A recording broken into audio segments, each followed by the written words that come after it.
Bonjour à toutes et bonjour à tous, bienvenue dans cette nouvelle vidéo où nous allons analyser un petit peu plus profondément Mir Protocol. On va voir qu'est-ce que c'est, comment ça fonctionne, un petit peu sa logique de fonctionnement vulgarisée bien sûr, on ira voir son site internet aussi.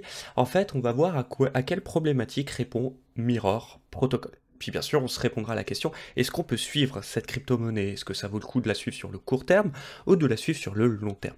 Alors c'est parti, la problématique et pourquoi elle est créée. Alors c'est parti, les CFD. Donc je ne sais pas si vous connaissez ce marché des CFD, c'est un marché qui est globalement assez pratique parce qu'il permet de copier un ensemble de marchés. Alors généralement, ça va être sur le marché des actions, le marché des indices, d'accord? Parce que les indices, si vous voulez on va dire les trader, d'accord? Eh ben, du coup, il va falloir passer sur des marchés dits futurs. C'est des marchés qui sont assez particuliers, assez durs de conception, et donc du coup, il y a des plateformes comme XTB, d'accord, comme eToro, comme plein d'autres, qui ont décidé de copier ces marchés-là et de vous les proposer. Déjà, ça a plusieurs avantages et plusieurs inconvénients. Les avantages, en tout cas, c'est que ça permet finalement de réduire les frais par rapport au marché traditionnel, d'être beaucoup plus flexible en termes d'horaire de fermeture. Par exemple, XTB est coté sur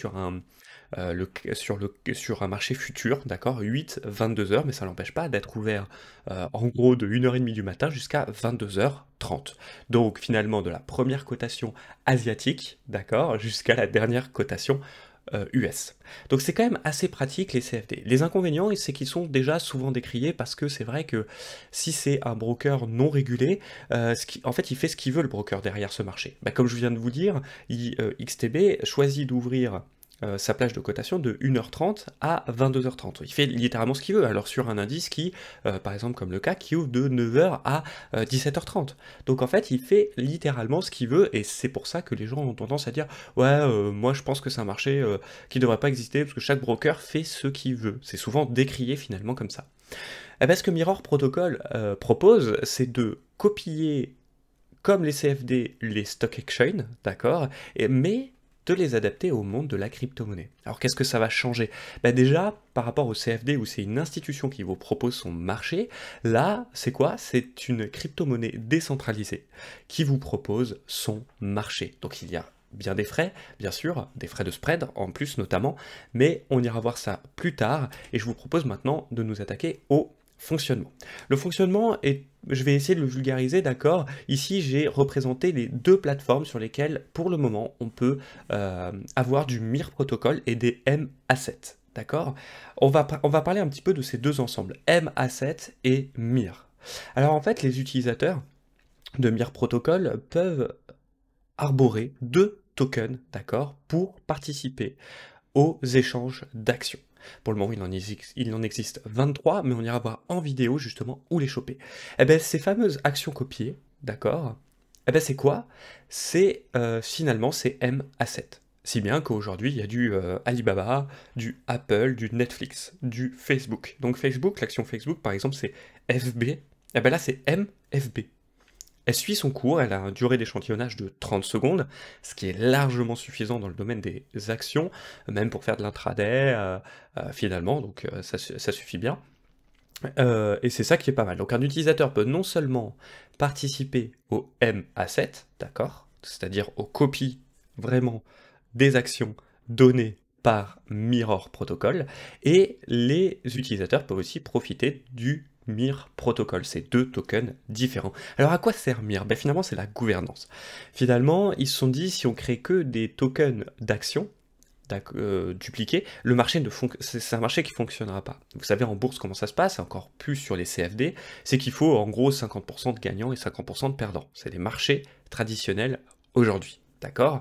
Et donc du coup, dans ces 50% de gagnants et 50% de perdants, vous inquiétez pas, vous n'êtes pas tout le temps perdant ou pas tout le temps gagnant. Ce que je veux vous dire, c'est juste que c'est la réalité des choses. Eh bien, le problème, c'est que si les volumes pendant un instant T ne sont pas de 50-50, mais on va dire de 60-40, même ça suffit à écrouler un petit peu le système. Pour éviter d'écrouler ce système, ils ont inventé un token de gouvernance qui s'appelle MIR. Donc, il permet de quoi? Il permet déjà de fournir de la liquidité au M-Asset, d'accord? Bon, s'il y a un déséquilibre à un moment, bah, c'est Mir Protocol qui va prendre le relais un petit peu sur les appels de fonds nécessaires. Et eux, par contre, ce sont aussi justement les fameux, pas mineurs, mais proof of stake, c'est-à-dire que vous êtes payé pour détenir du MIR. Plus vous détenez du MIR, à chaque fois qu'il y a une transaction qui est validée, vous pouvez. Alors, il y a quand même une nuance, et là je voudrais être précis là-dessus, c'est que, en fait, pour être valideur de MIR, il faut être une grosse institution. Pour le moment, il y a Binance et justement les fameux Terraform Lab avec leur token Luna. D'accord, on y reviendra, vous inquiétez pas. Et bien du coup, MIR Protocol, justement, permet de vous récompenser en stratégie Proof of Stake. Mais en fait, la vérité, c'est que c'est Binance et Terraform Lab qui sont rémunérés pour détenir du MIR, et vous pouvez dire à Binance, ben, hey, moi, en tant qu'utilisateur, je veux du MIR, tu me récompenses de combien? Donc forcément, si Binance gagne 1, il va vous donner, je sais pas moi, 0,90, 0,80, 0,95. J'en sais rien, ok, c'est juste pour vous dire que forcément, ils prennent sa marge au comptant. Et pour le moment, MIR n'a pas ouvert trop son protocole à d'autres plateformes, il y en a d'autres, hein, d'accord, que Binance et Terraform, mais je voulais juste vous exprimer son fonctionnement. Donc vous pouvez aussi proposer des M-Assets, d'accord, mais via Binance et via Terraform Labs, pas via la gouvernance de MIR. Et vous êtes récompensé comment? Ben on va voir sur la page d'accueil, mais il y a un spread sur les M-Assets, ok, et ce spread sert à rémunérer la gouvernance. Donc c'est un marché qui est globalement sain, décentralisé, ok, il faut le retenir, et c'est ça qui est toute sa puissance par rapport au CFD. Il répond à la problématique des CFD, du désavantage des CFD qui est de, bah, finalement, nous on n'aime pas les CFD parce que c'est une institution qui nous impose un marché. Ce qui n'est pas faux. Donc du coup, il peut y avoir des erreurs, des slippages, il y en a même qui vont dire jusqu'à il y a des manipulations de marché. Alors je vous assure que sur des brokers traditionnels et régulés, non, il n'y a pas, sinon ils se sont tapés sur les doigts et ils payent des amendes, tout simplement. Alors maintenant, parlons un petit peu des créateurs, qui est Terra Labs, Terraform Labs. C'est un petit peu comme Binance, mais en Corée du Sud. Ils sont très connus en Corée du Sud, un petit peu moins dans la zone. Ils sont pas présents finalement dans la zone euro, très peu. Peut-être que finalement MIR Protocol à travers Binance va lancer Terraform Labs sur la zone euro, je n'en sais rien. Mais Terraform Labs, c'est une grosse plateforme, un petit peu à l'échelle de Binance, donc croyez-moi que ça promet, parce que les Coréens du Sud sont absolument des gros tarés en termes de crypto-monnaie. Ils sont largement en avance sur nous, d'accord? C'est ça que je veux vous dire. Et du coup, eux, ils y vont.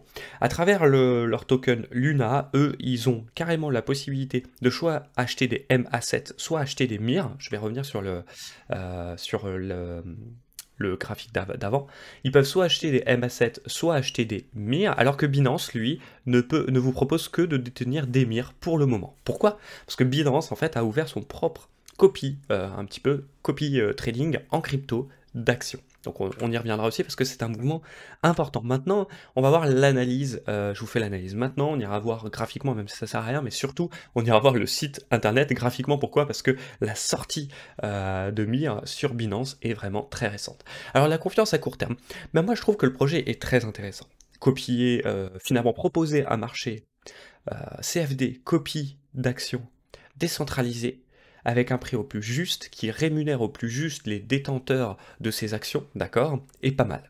Le seul défaut de tout ça, c'est que vous ne détenez pas la vraie action. Donc ça veut dire quoi? Ça veut dire que vous n'avez pas de dividendes, vous n'avez pas de part dans la société, et donc du coup, ce pourquoi ont été créés les marchés d'actions n'a plus vraiment de sens, finalement. Vous allez me dire, bah oui, mais avec les CFD, c'est pareil. Oui, mais les CFD ont quand même une influence sur le marché traditionnel, et je pense que ça voudra une vidéo dédiée pour expliquer un petit peu ça.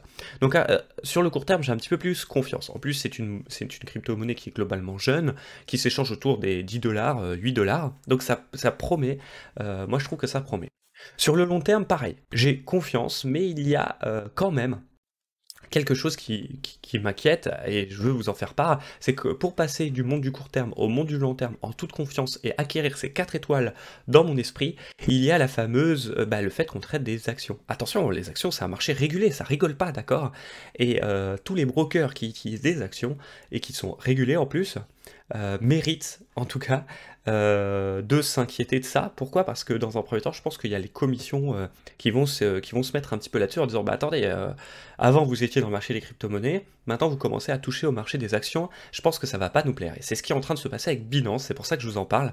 Donc il va falloir faire très attention parce que le marché des actions est un marché de régulation. Donc à un moment ou un autre, que ce soit Terraform Lab, MIR ou d'autres projets qui vont peut-être pulluler un petit peu comme ça en copie d'actions, comme Binance est en train de faire, il va falloir qu'ils se méfient parce qu'il y a un moment ou un autre où ils vont devoir s'attaquer à la régulation. Quand je dis s'attaquer à la régulation, c'est que soit se coller au marché, soit proposer quelque chose, mais dans tous les cas, ça va être la réalité du marché. On se retrouve très rapidement sur la page de Mirror Protocol. Nous voici sur le site mirror.france. Du coup, les premières choses qu'on peut voir, c'est qu'on peut s'inscrire aux communautés, Telegram, Discord, ça peut pouvoir être pratique. Il y a un forum pour avoir plus d'informations, surtout l'onglet doc. L'onglet doc, c'est que tout ce que je vous ai vulgarisé avant, si vous voulez vous renseigner plus sur cette crypto-monnaie, vous cliquez sur doc. Ensuite, il y a deux web apps, Terra et Ethereum, d'accord, on va voir tout de suite. On commence par Ethereum, qui est la plus connue. Vous pouvez directement sur la page connecter votre wallet, d'accord, Uniswap ou KuCoin, et vous pouvez profiter de tout le reste. Par exemple, Mbaba, c'est Alibaba. Alors c'est plus pratique sur la chaîne Terra, je vais vous montrer pourquoi. Déjà, il y a beaucoup plus d'informations, la liquidité totale, qui est juste impressionnante depuis seulement janvier 2020. C'est juste génial. Et là, vous voyez tous les tokens. Je vais juste en bas de page pour vous montrer qu'il y a 23 tokens. Ok, dans ces 23 tokens, il y a MIR. Ok. Et après, ce ne sont que des actions. Donc il y a 22 actions d'utilisables pour le moment, et on est seulement, je vous dis, le projet est arrivé en janvier. Donc c'est pour ça que moi ça m'intéresse beaucoup. Vous pouvez directement connecter votre wallet ici, cliquer sur stake et à échanger directement, et sur trade pour échanger encore plus directement vos USDT contre des M Apple, contre des M Facebook, etc. Vous avez même le projet de gouvernance en temps réel avec le stacking, le pourcentage de rémunération juste parce que vous stackez, ok, donc c'est un ratio à l'année, d'accord, après faut le diviser par le nombre de détentions, et puis vous voyez un petit peu tout ce qui est les progressions, parce que je n'en avais pas, oui j'en ai pas parlé tout de suite, et c'est que la gouvernance sert aussi à faire passer des choses. Vous savez que la blockchain c'est une sorte de code informatique, et donc la gouvernance peut proposer des choses, ok, des altcoins en action, là par exemple, ça va être d'indexer des altcoins, est-ce que oui, est-ce que non, d'accord, et s'il y a plus de temps yes, et bien dans ces cas-là, c'est voté. Donc là, c'est 5,9%, il y en a déjà 4,94, et ça passe. Ça passe par la détention des MIR, mais comme je vous disais, c'est pas vous qui votez, ce sont les grosses plateformes qui détiennent le plus de MIR. Pas forcément, après, enfin moi, ça ne m'étonne pas du tout. Voilà, graphiquement maintenant, mais c'est juste pour vous montrer, ici je suis sur un USDT de Binance, le calcul de Binance, ok. On voit que ça existe que depuis le 19 avril, bon ça fait une énorme mèche à 14, ce qui m'étonne pas du tout. On peut voir que c'est jeune, donc il n'y a pas vraiment de pattern absolument incroyable. Si je devais vous décider qu'une zone, ça serait la zone sur laquelle on est en ce moment, qui prend la mèche du 20 avril finalement, qui est une mèche un petit peu plus stabilisée, et la mèche du 27 avril, et on voit qu'on est dans une tendance haussière. Pourquoi? Parce qu'on a on a une oblique. Mais bon, en journalier, ça nous donne vraiment 3 fois rien, et puis vous la placez sur quoi? Sur ce plus haut, sur ce plus bas, sur ce plus bas. Vous voyez, c'est assez compliqué. Donc c'est compliqué, mais en tout cas, ce qu'on voit, c'est que la tendance a l'air d'être globalement haussière. Voilà, voilà, c'était toute l'équipe Ultra Bourse. On se retrouve très vite dans une prochaine vidéo. Prenez soin de vous et de votre capital. Allez, ciao!